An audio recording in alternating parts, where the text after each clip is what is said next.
na parte de quarta-feira, o túmulo vazio. O cristianismo é a religião do túmulo vazio, da sepultura aberta. Os outros fundadores de religiões, como Buda, como Maomé, como Confúcio, o túmulo deles não está vazio. Queridos, só Jesus Cristo ressuscitou da morte e declarou sobre o túmulo vazio: eu sou a ressurreição e a vida. Aquele que crê em mim, ainda que morra, viverá, porque eu o ressuscitarei. Jesus Cristo fundou a religião da sepultura aberta.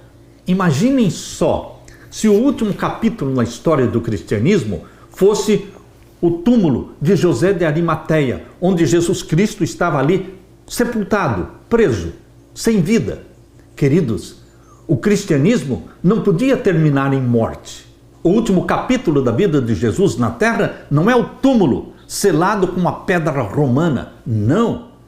O último capítulo da vida de Jesus aqui na terra é a sepultura aberta, é o túmulo vazio. Ele já ressuscitou. Ele não está aqui, disse o anjo, porque ele já ressuscitou. Nós adoramos um Deus vivo e porque ele vive, nós também viveremos. Abra sua Bíblia em João capítulo 19. João capítulo 19, vamos ver então os versos 38 a 42. Depois disto, José de Arimateia, o que era discípulo de Jesus, mas oculto, por medo dos judeus, rogou a Pilatos que lhe permitisse tirar o corpo de Jesus. E Pilatos lhe o permitiu. Então foi e tirou o corpo de Jesus. E foi também Nicodemos, aquele que anteriormente se dirigira de noite a Jesus, levando quase 100 arratéis de um composto de mirra e aloés. Tomaram, pois, o corpo de Jesus e o envolveram em lençóis com as especiarias, como os judeus costumam fazer na preparação para o sepulcro.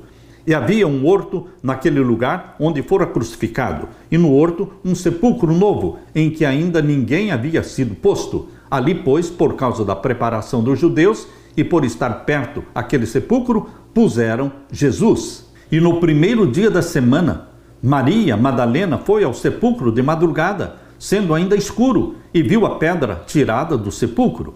Correu, pois, e foi a Simão Pedro e ao outro discípulo a quem Jesus amava, e disse-lhes: levaram o Senhor do sepulcro, e não sabemos onde o puseram. Então Pedro saiu com o outro discípulo e foram ao sepulcro, e os dois corriam juntos.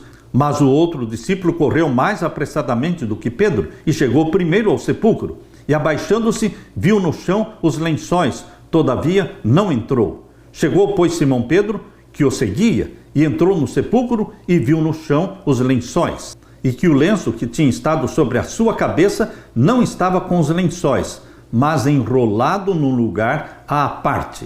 Jesus morreu no fim da tarde de uma sexta-feira, e ressuscitou no domingo bem cedo, antes do sol nascer. Como o sábado estava próximo, o sepultamento foi feito às pressas e não foi concluído. Por mais que amassem Jesus, seus seguidores guardavam o sábado e não foram ao túmulo durante o sábado. Depois do sábado, as mulheres compraram especiarias para levar ao túmulo no domingo. Para surpresa delas, a pedra tinha sido removida e o túmulo estava vazio. Maria Madalena chegou cedo ao túmulo. Ela correu para contar para Pedro e João o que tinha visto. Os dois homens correram para lá. João ultrapassou Pedro e chegou primeiro. Abaixando-se, viu ali caídos os lençóis, ou faixas, com os quais Jesus havia sido enrolado, mas não entrou antes que Pedro entrasse. Pedro, porém, entrou e viu as faixas de linho estendidas, mas o lenço que tinha estado sobre a cabeça de Jesus, cobrindo seu rosto, estava dobrado e separado das faixas. Lemos agora no capítulo 20 e os versos 7 ao verso 10. E que o lenço que tinha estado sobre a sua cabeça não estava com os lençóis, mas estava enrolado num lugar à parte.